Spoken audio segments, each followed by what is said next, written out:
Olá, está no ar o programa da TV Surdo. Já é conhecido o novo presidente do Fórum das Associações Moçambicanas de Pessoas com Deficiência, FAMOD. Trata-se de Zeca Chauk, que sagrou-se vencedor após um processo acirrado que o colocou frente a frente com outros dois candidatos. O recém-eleito presidente do FAMOD tem planos para os próximos 5 anos, sendo de destacar a união entre as mais de 20 associações filiadas a esta agremiação. Cartol Ponja, presidente cessante, diz sair do cargo com sentimento de missão cumprida. Com 3 candidatos na disputa pela presidência do Fórum das Associações Moçambicanas de Pessoas com Deficiência, FAMOD, Zeca Chauk saiu vitorioso com 15 votos. Para ele, a vitória da sua lista é resultado de muito esforço e dedicação. Como novo líder da agremiação, Chauk diz ser sua principal agenda garantir a união das OPDs. Cumprida pelo trabalho que estávamos a fazer e também mais desafio para nós ou para mim. O ter ganho é um desafio para uma nova era do FAMOD. Então, mais trabalho. Agradecer pela oportunidade e, ao mesmo tempo, pedir às OPDs para que nos unamos e trabalhemos em prol das pessoas com deficiência no nosso país. Cartol Ponja, presidente cessante do FAMOD, diz deixar o cargo que ocupou por 2 mandatos de consciência limpa e destaca o crescimento da organização. Em nome de todas as pessoas com deficiência de Rovuma ao Maputo, eu agradeço bastante pelos 2 mandatos que eu tive como presidente do FAMOD. É um dever cumprido, porque se olho como foi encontrado o FAMOD e o estado em que estamos agora de evolução, eu digo que sim, foi um bom trabalho, mas esse trabalho não foi por o Cartol só, mas foi pela Conselho de Direção, foi pelas associações, foram para os parceiros do governo, os parceiros internacionais e todas as pessoas que apoiaram ao FAMOD para nós podermos crescer. Os membros do FAMOD, entrevistados pela TV Surdo, pedem da nova liderança mais transparência, inclusão e a expansão de projetos para todo o país. Eu gostaria que este novo elenco trabalhasse na transparência, combate à corrupção, ser mais interventivo e tentar incluir todas as organizações. Na verdade, não esperamos receber deles algo positivo. É verdade que teríamos que dar, ou esperamos deles que a advocacia deles volte a se fortificar cada vez mais. Também, capacitação. Ainda em Maputo, acompanha a peça de reportagem sobre o aumento do consumo de drogas no seio dos adolescentes e jovens. José Bambo, psicólogo e ativista social, defende a criação de políticas mais rígidas nas instituições de ensino. Nos últimos anos, tem-se registrado um aumento considerável de adolescentes e jovens que consomem estupefacientes. Tal se deve, de acordo com o psicólogo José Bambo, à facilidade para adquirir estas substâncias. Existem algumas fabricantes que de alguma maneira foram desativadas e que isso nós louvamos todo o esforço que é desenvolvido pelas entidades competentes.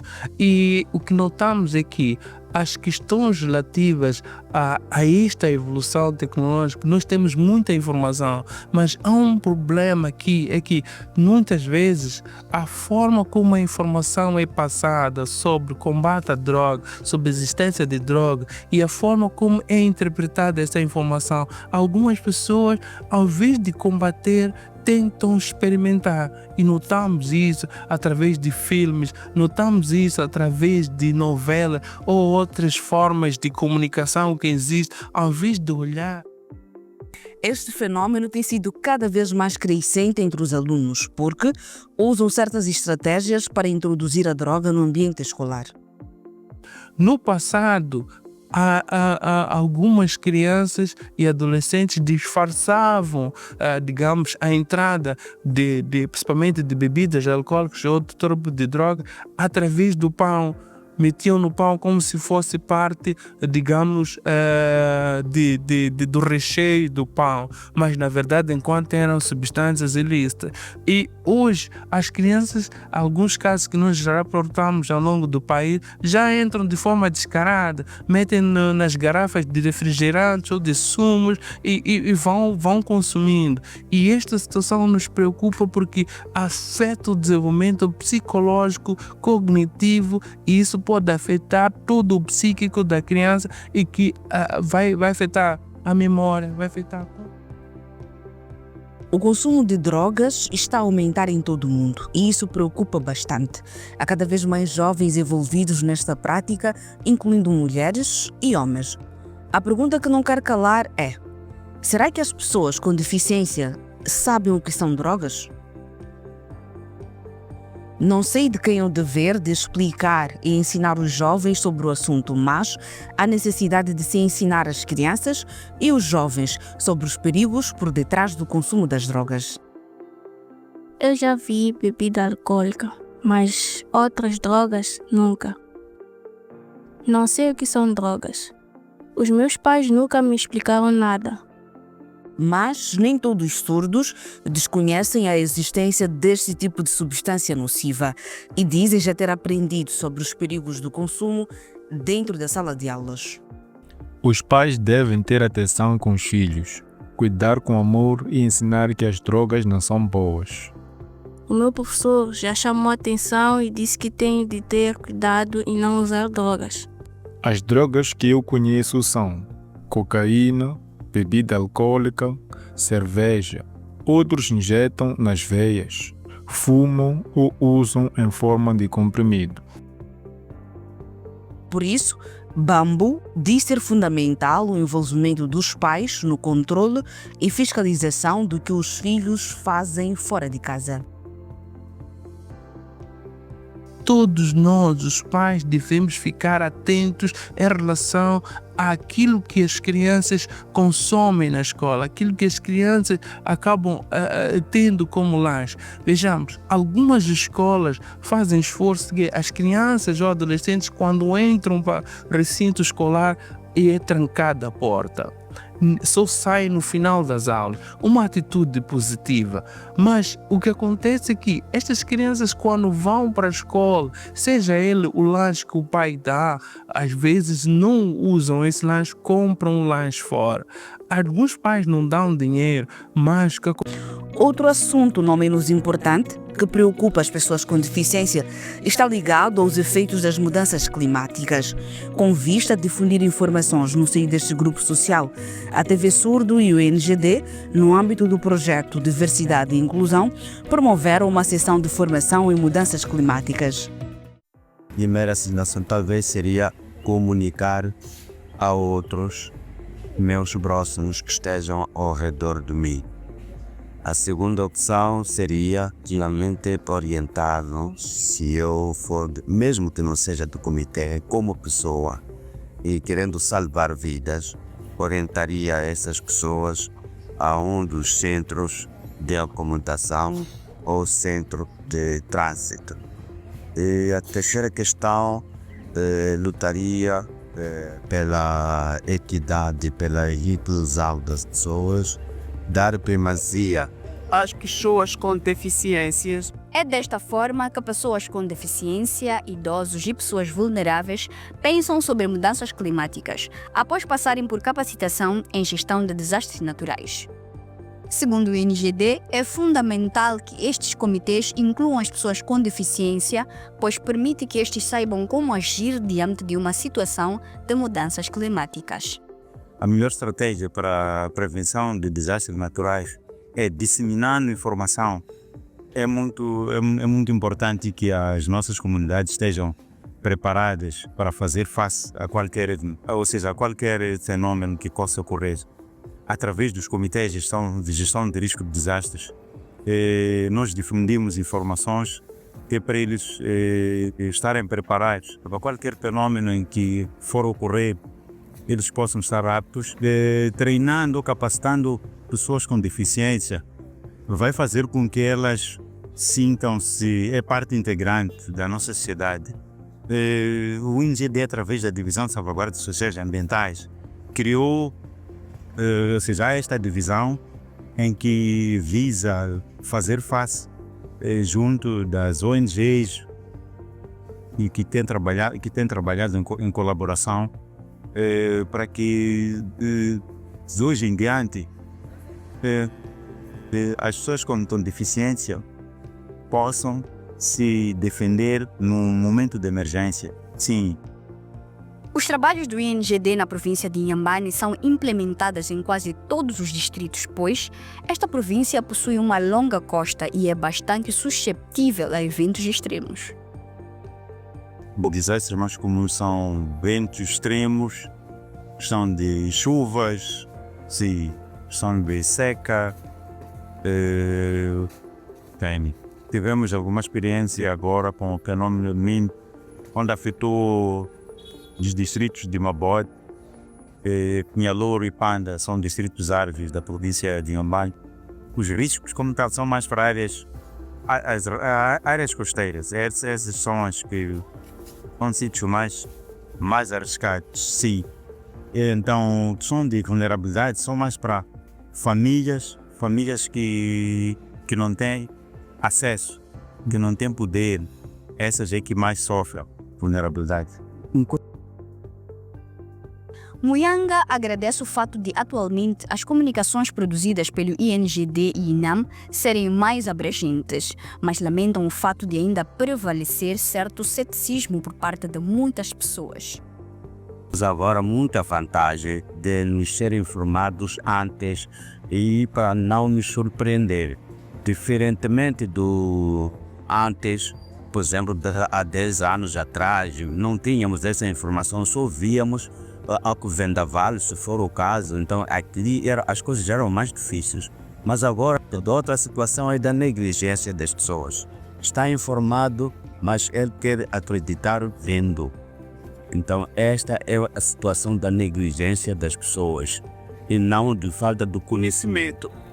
Refira-se que a capacitação está inserida no âmbito do projeto Diversidade e Inclusão, implementadas pela TV Surdo, com financiamento da Embaixada da Irlanda, e que tem como objetivo capacitar OPDS em matéria de gestão e prevenção dos efeitos das mudanças climáticas. Oxalá que estes ensinamentos façam diferença na vida das pessoas com deficiência. Por ora, vamos a uma breve pausa. Não troque de canal. Até já!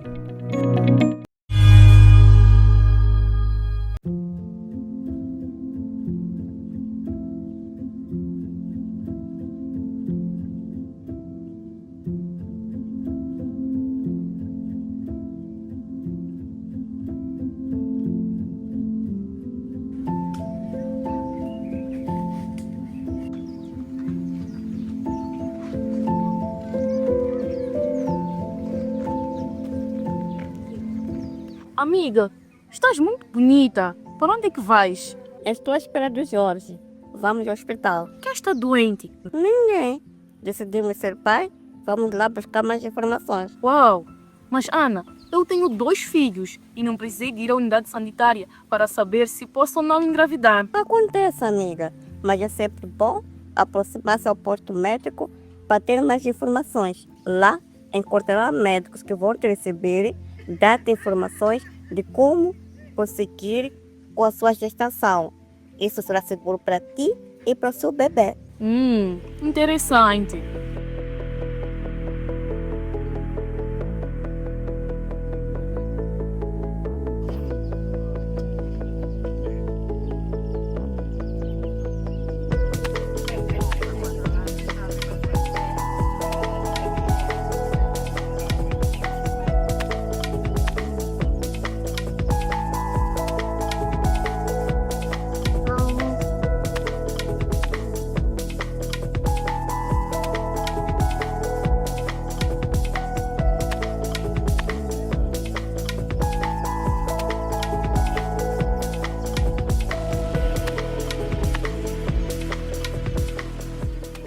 É importante um casal, né, irem ao hospital antes de ser pai e mãe, muito mais para saber o estado de saúde de cada um.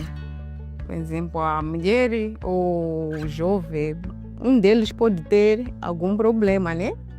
Pode ser de doença mesmo, então quando eles decidem ir ao hospital antes, melhor ainda, porque lá podem ser feitos alguns testes, né? Tem vários testes, mas agora acho que estão mais focados, né? No teste da HIV, sífilis, mas existem vários testes laboratoriais até. É importante ter esse acompanhamento durante a gravidez, né? Para os dois estarem a par da situação em que ela está, o que ela deve evitar, e ele também tem que ficar a saber. Por exemplo, podemos recomendar para ela comer certas coisas, uma vez que ela, por exemplo, não trabalha. Então, ele, como pilar da casa, tem que saber que não, lá ela foi recomendada para comer isto, mais aquilo, mais aquilo. Então, ele tem que estar a par para poder arranjar uma maneira, se é que trabalha, melhor ainda, para poder facilitar a ela adquirir esses produtos para que a gravidez cresça com mais saúde ainda, o bebê. Mas para o pós-parto, temos lá uma parte em que o livro já diz se ela veio acompanhada ou não. Se veio acompanhada, melhor ainda, se ela estiver acompanhada, porque o marido vai estar a par daquilo que é o desenvolvimento do seu filho. Porque muitas das vezes os homens deixam mais só as mulheres virem. Então, se ele estiver aí presente, já vai saber como vai crescer o seu bebê, o que é preciso dar, e vai ajudando, né? Talvez a mãe não consiga assegurar bem um bebê, então naquelas palestras, se ele for a presenciar, a mulher vai pegar o bebê de uma forma não correta, ele vai auxiliar, não, já que estávamos juntos, não é assim, é assim. Então, ouvi que lá não, esse bebê precisa comer mais coisinhas assim, ou o leite que deve dar é somente o aleitamento materno até os 6 meses. Então, se ela quiser desviar, então ele pode também auxiliar a mulher.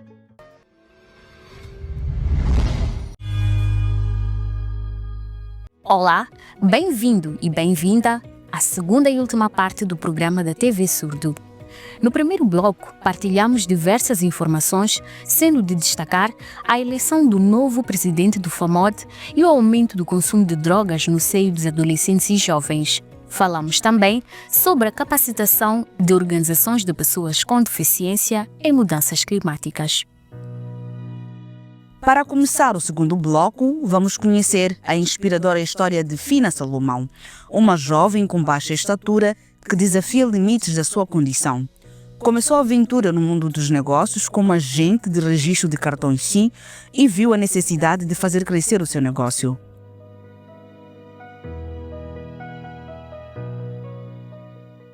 Agora trabalha como agente de moeda digital e disse já ter sofrido diversas burlas. Mesmo diante de tantas dificuldades, nunca pensou em desistir. O que lhe move? Fina Salomão é uma jovem que desafia limites da sua condição. Começou a aventura no mundo dos negócios como agente de registro de cartões SIM e viu a necessidade de fazer crescer o seu negócio. Um negócio aqui, 2023, e não comecei logo com a gente, comecei fazendo cartão, registrar, daí vi que não estava a dar bem, não conseguia pagar renda, não conseguia me sustentar, então comecei já a abrir, eu tive a ajuda de alguém que me deu conta Emola, e comecei operando com Emola e também aluguei outra conta também que não é minha, mas também é de aluguel, conta empresa, para ajudar nas condições básicas. Então, isso conta empresa, conta Emola me ajuda muito no final do mês, pero quando com o cartão ajuda diária. São ajuda diária, assim, para carir, carvão, coisas para comer dia a dia. Questionamos a jovem Fina como fez para aprender a gerir seu negócio. Ela conta que é resultado de muito esforço, mas mesmo assim, no início foi burlada. Me ensinaram para aprender. Então, daí, aprendi e comecei já a fazer uma outra negócio sozinha. Muitas vezes que já não conto, que já não conta quantas vezes que eu fui brurado, o pior que o valor não era meu, mas já superei. Luísa Novella é companheira de batalha da jovem empreendedora e partilha como tem sido o dia a dia da jovem. É importante porque não vai depender de ninguém. Vai ter a sua própria renda, nesse caso. Podemos trabalhar com pessoas com deficiências, não vejo nenhuma diferença, porque somos todos iguais. Sonhadora, Fina quer mudar de vida. Outros planos para o futuro eu tenho. Como empresa, também se eu não conseguir onde eu gostaria de trabalhar, eu posso, estando aqui à espera de outra oportunidade. Mas quando eu tiver, eu posso deixar de ser empresa, porque corre mais risco de ser toda hora voltar para trás. Tá vendo? Então, gostaria de mudar, mas enquanto não tenho, eu posso estar aqui.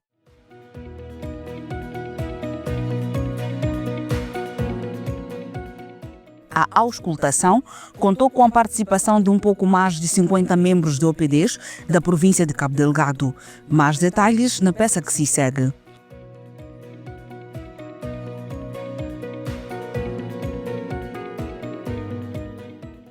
Fórum das Associações Moçambicanas de Pessoas com Deficiência, em parceria com o Fundo das Nações Unidas para a Infância, UNICEF, promovem uma sessão de auscultação a pessoas com deficiência na cidade de Pemba, província de Cabo Delgado. Segundo Clodoaldo Castiano, representante do FAMOD, a sessão tem como objetivo refletir sobre os aspectos positivos e desafiadores por detrás do processo de inclusão de pessoas com deficiência nas ações humanitárias implementadas no país. Para este, grande parte das associações não tem a questão inclusão como prioridade e só o fazem para cumprir a agenda. O evento juntou diversas vozes da cidade de Pemba e o resultado da sessão foi positivo, pois de lá saíram as linhas mestras para nortear a vida das pessoas com deficiência. Vai para um conjunto de ideias que ficaram registradas e que vão contribuir para o relatório que vai ser submetido à Unicef, que esperamos que também venha ajudar aos diferentes atores mais tarde, que as conclusões ajudem aos diferentes atores mais duros. Algumas das ideias que surgiram, que vêm rapidamente aparecendo, tem a ver com a fraca capacidade que as organizações de consciência têm tido de exigir de fato a inclusão nos diferentes atores. Estávamos também com um representante da Unicef que veio procurar saber do grupo como funciona, quais são as atividades, as dificuldades, e nós citamos as dificuldades que o grupo enfrenta, que o FAMOD enfrenta. Esperamos que essa reunião, esse encontro traga resultados positivos. De referir que a auscultação contou com a participação de pouco mais de 50 membros de OPDS da província de Cabo Delgado. Todas as ideias saídas do debate serão depois compiladas e enviadas aos parceiros. Moçambique implementa desde 2021 o projeto Toda Rapariga é Capaz, um projeto que tem como objetivo incentivar a permanência da rapariga na escola num contexto em que mais da metade das raparigas desistem de estudar antes dos 18 anos. Para acabar com os altos índices de desistência escolar, José Macaring, gestor do projeto Toda Rapariga é Capaz, na visão mundial Moçambique, convida ao envolvimento das forças vivas da sociedade no combate a este mal. Moçambique ocupa a 10ª posição no ranking dos países com maior índice de casamentos prematuros. A informação foi partilhada pelo ministro da Justiça, Assuntos Constitucionais e Religiosos, Mateus Saize, durante a cerimônia de reflexão dos 5 anos da criação da Lei de Prevenção e Combate às Uniões Prematuras. Vamos a mais uma aula de Língua de Sinais de Moçambique. Olá! Bem-vinda e bem-vindo a mais uma aula de Língua de Sinais de Moçambique. Na aula de hoje, vamos aprender a sinalizar os elementos constituintes de uma associação. Pronto para enriquecer seus conhecimentos? Vamos a isso. Toda associação deve decidir os seus estatutos em uma Assembleia Geral. Repita comigo. Toda a associação deve decidir os seus estatutos em uma Assembleia Geral. A entidade responsável pela gestão dos fundos da associação é o Conselho Fiscal. Viu como sinalizamos? A entidade responsável pela gestão dos fundos da associação é o Conselho Fiscal. Aceita um bônus? O Conselho de Direção é composto pelo presidente, vice-presidente e chefes de departamento.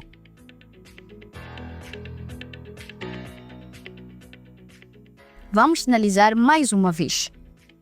O Conselho de Direção é composto pelo presidente, vice-presidente e chefes de departamento. Quer saber o que deve fazer para fixar os sinais? É só praticar e ficar atento aos nossos vídeos através das nossas redes sociais. TV Surdo Moçambique.